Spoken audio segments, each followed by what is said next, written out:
But we need to get the advice of the gentleman that we've got in the studio as well. So, Jacopo, tell me, I know that your company essentially helps brands with their photography needs, and you also help photographers get jobs. Yeah. What problem did you think was necessary for Flashy to solve? Why did you set it up? What was the idea behind it? Of course.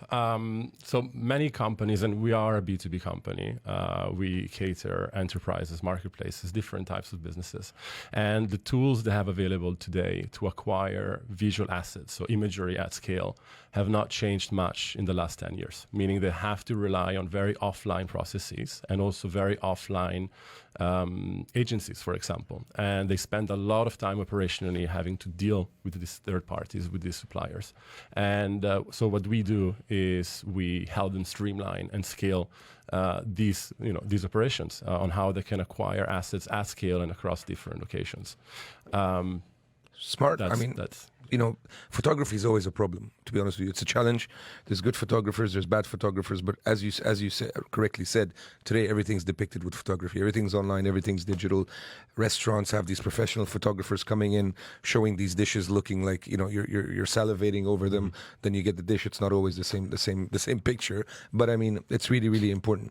Let's get into the heart of the subject, Jacopo, if you don't mind. You started off, you were two people, right? Yes. At what point did you say, you know what, we're going to take on a third one? Because you're 10 people now, I believe. Yeah. And at what point did you say, you know what, we're going to now grow from being the two founders to a third person? Because that's a very exciting time in a startup. Yeah, of course. I think, so we were two people until December, my co-founder, Aidan, and I. And we decided to hire when we really realized that we were at maximum capacity.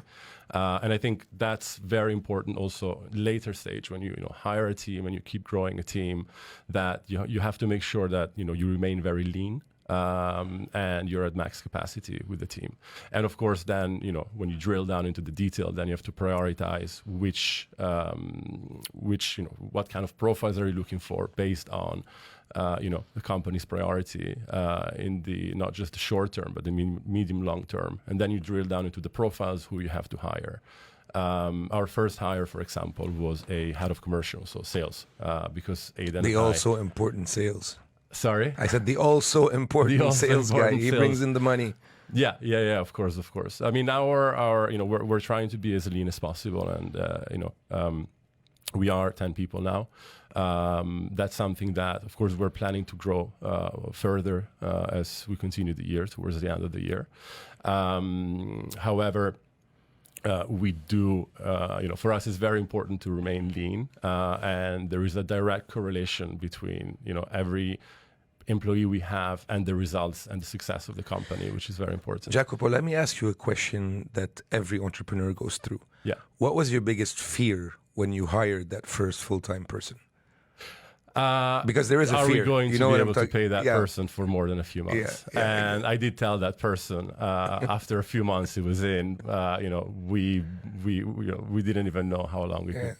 Because we were fundraising at the time and we didn't sign anything. So that was a big risk that we took. Of course. It must be scary, right? To take that It responsibility is the scariest on. thing. I've been through it. It's the scariest thing, Georgia. I mean, when you start having this financial responsibility, because when it's him and his partner and they're just starting up, they'll say, you know what, worst comes to worst, we close shop, we move on with our lives, we open something else. When you have somebody else as a responsibility, another family as a responsibility, it becomes a completely different ballgame. Yeah, and it continues. I mean, it's not just then, right? Then startups have a thing called runway, right? Yep, how long can you go, especially very unprofitable startups, which is not our case, but we are profitable as of today. But of course, runway is always very important, your cash flow and the funding rounds you're chasing as a startup to grow further. So for those of you who are listening to us who don't know what a runway is, basically it's how long you have with the cash that you currently have that you can survive as a company. Yeah. So if you have, let's say, $100,000 and your cost is $50,000 a month, you have 2 months of runway, and so on and so forth. And founders tend to get obsessed with their runway, rightfully so, because it's basically how long you have to live with the money that you have. So as they're raising and fundraising, they're always looking to grow that runway to a longer period of time. Wow. Okay. You get a sense there of just how important it is when you are a startup to make sure that that person you hire, even if the first or second or third, that they have to be the perfect person, right? How do you do that? How do you make sure that they're the right fit? I think number one, they have to believe in the vision. Of course, because many people joining startups, one of the biggest constraints you have when you hire as a founder is obviously cash, right? You can't compete with bigger companies in terms of salary. So they have to believe in the mission, and of course there is always an equity compensation offsetting that salary component.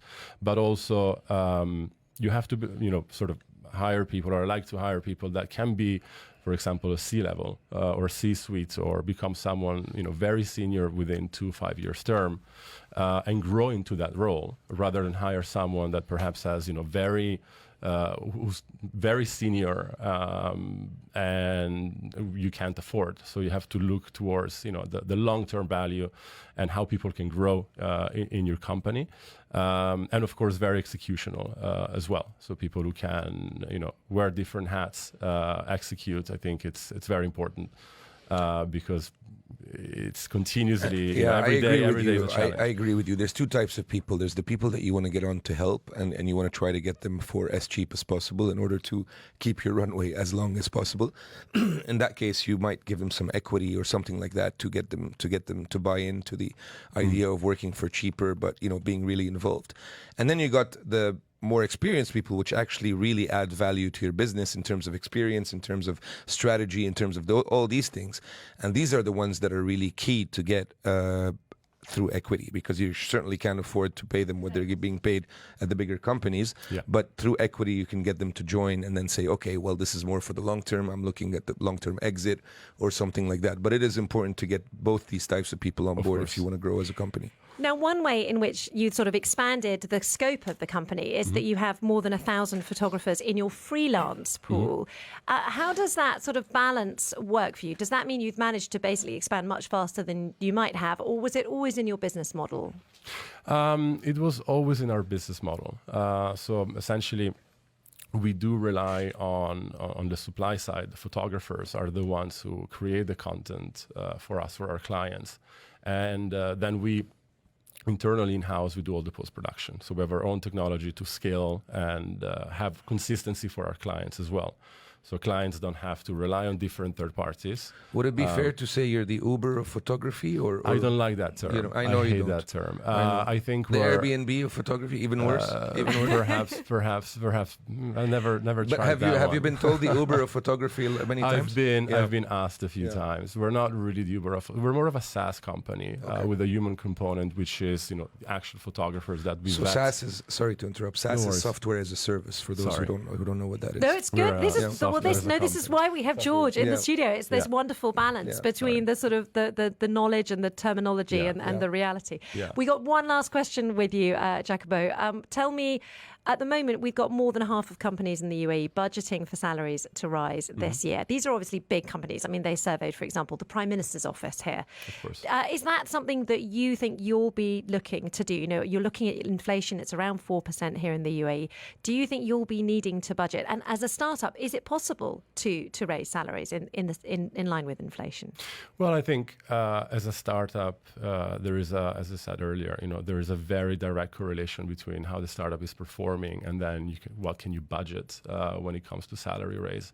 I think that nowadays, employees in many companies, tech startups or tech businesses in general, they're not just looking for a salary. I think there is many other intangibles and many other benefits that people are looking for, and does not always come down to a number necessarily. For sure, I mean, we hired everyone 6 months ago, so starting from January up to last week, the last hire. So for sure, by end of the year, that's something will come in place. Also, for our listeners, I'd like to say something, and I'm sure Jacopo would agree with me. The VC. The VC or the venture capital or tech industry in general is going through a rough time at the moment. Yes. And that we see that with all our partners who are VCs, with all our partners who are or all the companies we've invested in. I doubt that the tech companies, startup companies, will be raising a lot of salaries this year. The market in general, we see it with the stock market, with crypto, with all that. Is a bit on the lower side at the moment. VCs need to keep their cash to keep the longest runway possible. Startups need to keep their cash for the longest runway possible. VCs are not investing much in new companies in order to keep their cash to help the companies that they've already invested in. So I wouldn't be shocked if Jacopo and Co. don't do any raises this year, but hopefully next year or the year after when it picks up again. Yeah, of course. I think now the priority for startups is to, Survive. given the current market conditions, to survive. And, we are shifting from a growth sort of focus towards a profitability focus in many startups in the region and also elsewhere. Such an interesting conversation. I really appreciate your time. Jacopo Trinca, the co-founder of Flashy, a company that helps brands with their photography needs. Really, really interesting to get the lowdown on how you're starting up and how you hired your staff.